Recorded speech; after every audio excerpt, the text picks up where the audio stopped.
I saw this theory on Tumblr that the world actually did end in 2012, like everyone predicted. And the reason behind that theory is because it feels like every year since 2012 has just been like fake, like what just happened. For example, last week there was some like Bulgarian, Romanian something like warlord who drank poison in a court and he died, and that was not the leading headline of that day. That's just what this year has been. My point is, the year is coming to an end. The year is coming to an end, and I decided to do a little favorites video talking about my favorite things from the past year. Let's just go. Here we go. I didn't see a lot of movies this year because movies are expensive and I can't go and I don't have any friends to go see movies with me. So most of these are Netflix shows that I watched in this bed at 1 in the morning. The first one is a Netflix show called Friends from College. It's with, oh, I don't remember her name. She played Robin on How I Met Your Mother, and she's what's-her-face in the Marvel movies. And it also has the kid from Wonder Years. The dude from Key and Peele. Has Craig from Parks and Rec. Oh, Billy Eichner. I know him. Basically is about the it's the title, Friends from College. It's all these people who are in their 30s now, and they've all found themselves in this living in New York City, and they're all together again, and it just kind of shows like their antics. It's just great. It's just all around great. It has like this whole spectrum of emotions that it portrays about like the reality of life. The next show that I really got into is Peaky Blinders. Peaky Blinders is set in like 1920s England, post-World War I, and it follows the Peaky Blinders, which is a Irish gypsy gang. I mean, what more could you ask for? Also, we found this picture in our garage of my great-grandfather, and he looks exactly like the Peaky Blinders in the show. Like, he looks like Thomas Shelby from the show. It's insane. Next show that I love so much that honestly I can make a 20-minute video talking all about it is American Vandal. I'll try and talk about it as quickly as possible without going into rambling mode, but I don't make any promises. It's a fake documentary series, and it's produced by this high school TV crew, and they're looking into this vandalism act that happened at their school where 27 teachers' cars were vandalized, and this kid got expelled who doesn't have a good track record at the school, but he says that he's innocent, and it perfectly parodies Making a Murder and Serial, if you've ever watched or listened to either of those things. So the act of vandalism that happened were dicks were spray painted on cars. You would think like, oh, this is gonna be like a really funny show, and like it does have funny moments, but the funniness and the humor comes from how seriously they take this crime. Like, they compare pictures of the penises on the cars, but look, there aren't any ball hairs on the cars, so it can't be him. And you sit there like, you're like, this is so stupid and ridiculous, I'm not gonna get drawn into this. You find yourself wondering what happened, who did it, and you try to time it out, and you try to be like laid out, and you know, he's rushing around, so he might not have had time to draw the ball hair. You find yourself wondering who did the dicks. Purely brilliant, and it's just amazing. So please watch it. Please watch it. The next show that I've very recently gotten into is Riverdale. It has a full season 1, is on Netflix, and I think I watched all of it in one day. And it takes the characters from the Archie comics, Archie, Betty, Veronica, and Jughead, and it sets it in a modern day setting with like a more dramatic twist. And the first season follows this murder case that has like rocked the like really small town of Riverdale, but it's super good, amazing, and I'm really enjoying the second season so far. Hello, it's Mary Clay from the future. You can tell it's the future because I actually have my hair washed this time. Ignore Bo. I forgot to mention also my finger, but I'll explain later. I forgot to mention one of my favorite series from 2017, a series of unfortunate events on Netflix. It's an adaptation of the first 4 books of the series. I read those books in elementary school. I read them before I read Harry Potter. I love them so much, and honestly, it says a lot about me as a person, like who I am today, that I read those books in my formative years. But anyway, Neil Patrick Harris is perfect as Count Olaf, perfectly captures the dry wit, sarcastic humor of the books, like so great. I like that they added some newer elements for the show that weren't in the books. As a book reader, I knew what to expect, so I like that there were a couple things that I was like, wait, where's this going? And I feel like it paid off really well, and I liked it a lot. I also love that it's not really set in a real time period.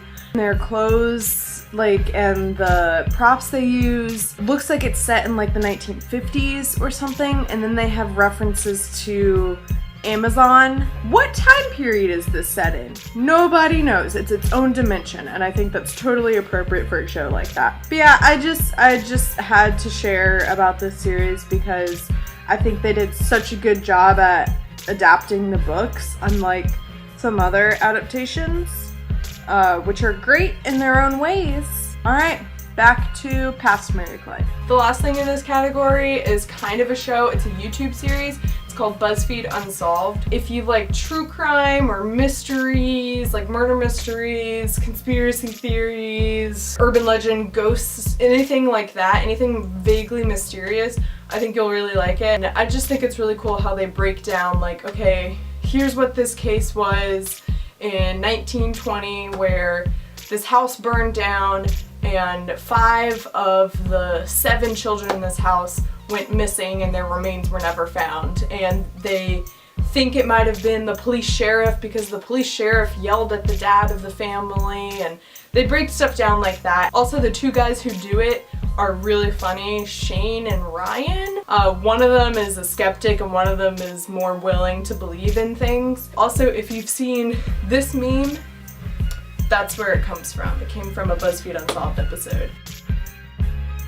I've recently gotten way more into podcasts in the last 6 months because of driving back and forth from work. One that I've really started liking is Lore, and another one along similar lines is called Spirits. Spirits is 2 girls who drink and then they talk about myths and legends, and some of them are about urban legends, some of them are about here's the myth of Medusa, and we're going to talk about Medusa. Basically anything kind of remotely spooky related. And then Lore was actually made into an Amazon Prime show. I've only seen 1 episode of that so far, but I really like it. Lore talks about urban legends and mysterious things and just, yeah, anything vaguely spooky, mysterious. And he tells it in a really good storytelling format. It's really atmospheric with the music, and his voice is great, and I really enjoy it. Whereas Spirits is more conversational, 2 friends talking and laughing about this. One that I have been binge listening to, I'm on the last episode today, is In the Dark. It was released, I think, this time last year in 2016. It is very much like Serial, so if you like Serial, listen to this. And it's about this kidnapping case from Minnesota in 1989 where this boy and his 2 friends were riding bikes at night to go into town, and this man jumped out and held them at gunpoint and then took one of the boys, and then last year they just got the guy. And so it investigates well, what went wrong here? What went wrong in the investigation? They interrogated the wrong people. They had the person who did it in custody, and they released him. It's really messed up. As I'm listening to it, I'm okay, if anything fishy ever happens to me, please make an investigative journalism podcast about it, and always ask the police. The police, in this case, are super fishy. They just sound super incompetent. Another kind of more serious podcast is called Conversations with People Who Hate Me. I don't remember the name of the guy who does the podcast, but he makes a lot of digital content, and a lot of it is centered around some controversial things, and so he gets a lot of hate comments and messages and stuff. So this podcast is where he tracks down the people behind these comments and says hey, let's have a conversation. He just asks the person tell me about yourself, why did you leave this comment? Do you still feel this way? And the whole point is to remind everyone that there's a person on the other side of the screen. Now that I'm thinking about it, there's a person on the other side of this screen right now. Now for a couple funny ones. The first one is called Don't Make It Weird. I think I literally have only listened to 1 episode so far, but I really like it. And it's hosted by Pete Holmes, I think. There are like hundreds of episodes, and he just sits down and has a conversation with other comedians and celebrities and stuff. And what I really like is that a lot of these episodes are really long. So my rides to work are 20 minutes there and sometimes longer back with traffic.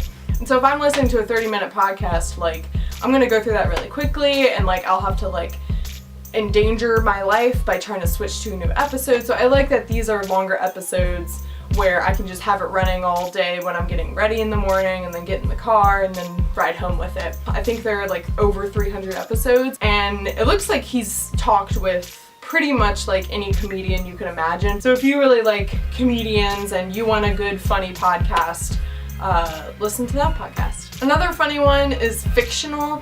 It's called Welcome to the Magic Tavern, and it's about this guy who fell into a portal of some kind and landed in this mythical town, and he hosts this weekly podcast from the like main tavern in the town. He has two co-hosts. One is a wizard, and then the other one is a shapeshifter who pretty much is always a badger, and it's really funny. They usually host a like guest, a troll, another wizard, a goblin, and they just talk about what is life like in this magical land. NSFW, don't listen to it if you have like other people in the car who you're not comfortable with hearing like kind of explicit things. So this last one is Gilmore Guys. A lot of people, since the revival of Gilmore Girls came back on Netflix last year, a lot of people have like gotten into watching Gilmore Girls from the start. So if you're watching Gilmore Girls or you've always been a fan of Gilmore Girls, listen to this podcast. It's freaking hilarious. There's one guy, Kevin, who watched the show when it was airing on TV, and then his friend Demi, who has never seen the show and is watching the show as they like are making podcast episodes. And it's really funny. Most of the time they have a guest on and they just talk about the episode, and they have really funny segments. I do have to say, their first season, they are definitely like trying to figure it out, like how they're gonna do the podcast and the format and everything. Once it gets into second season episodes and stuff, it gets really funny. So the earlier episodes go from like 45 minutes to an hour, and then they get a lot longer as they go on. Don't listen to it in one sitting. If you're going on a long car ride, then listen to it. They bring up a lot of points about Gilmore Girls that I, as a fan, never really thought about. For example, Rory and Lorelai are horrible people. So this is like the miscellaneous category because I just had a bunch of random things I wanted to talk about. The first is a game called Stardew Valley.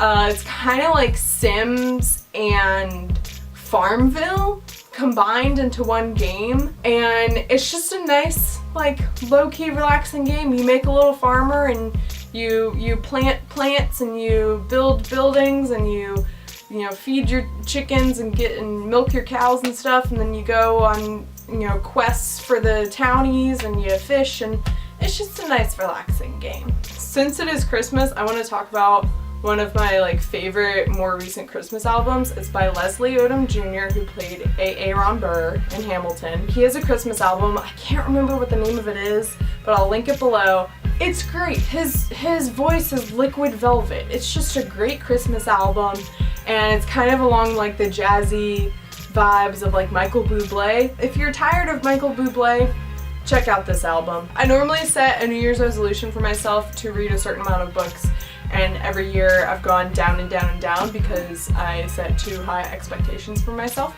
This year I set the expectation for 10 books, and I'm halfway through my 11th book. So we did it, y'all. I did it. One of my favorite books that I read this year is Noggin by John Corey Whaley.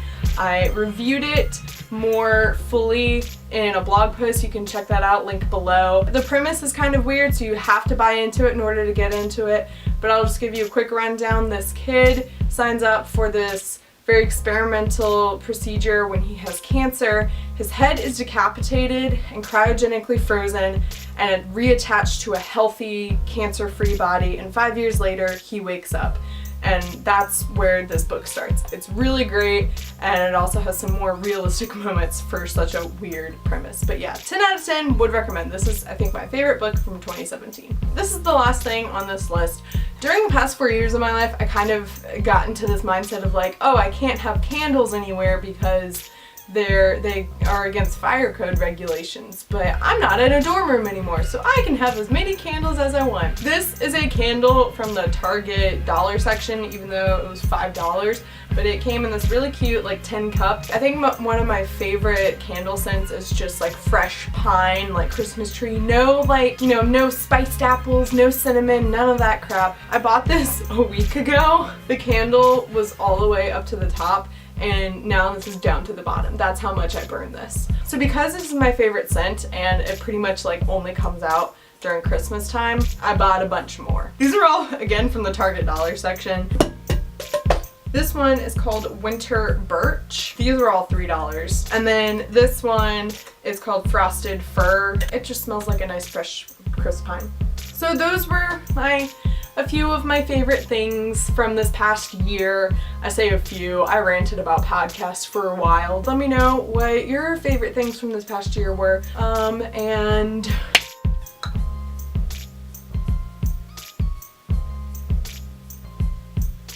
so